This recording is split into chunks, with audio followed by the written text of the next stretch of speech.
بسم اللہ الرحمن الرحیم۔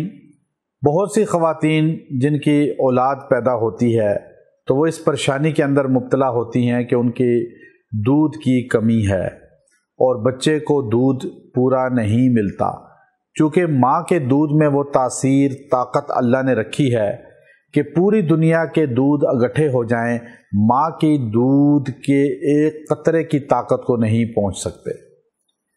جو اللہ نے والدہ کے دودھ میں تاثیر رکھی ہے وہ تاثیر انسان کو موت تک تقویت دیتی ہے، طاقت دیتی ہے، اور پھر بچے کی ماں باپ سے انسیت محبت بھی ہوتی ہے۔ اس لیے آج کل جو ڈبوں کے دودھ اور نیڈو اور دیگر جو ہے وہ پاؤڈر بچوں کو پلائے جاتے ہیں، تو اس لیے بچے نہ ماں باپ کے فرمانبردار ہو رہے ہیں اور نہ ان کو رغبت ماں باپ کے ساتھ ہوتی ہے، نہ حیا اور نہ اس کو جو ہے اللہ رب العزت کے ساتھ انسیت ہوتی ہے۔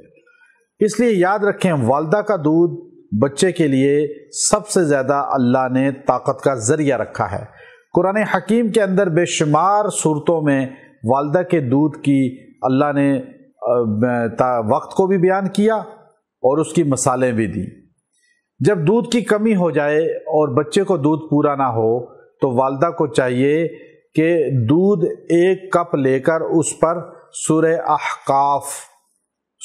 احقاف 26واں پارہ کی پہلی سورت روز ایک بار دم کر کے پیے۔ انشاءاللہ 11 دن میں دودھ کی کمی ختم ہو جائے گی اور اللہ تبارک و تعالی دودھ کی فراوانی عطا فرمائیں گے۔ وآخر دعوانا ان الحمد للہ رب العالمین۔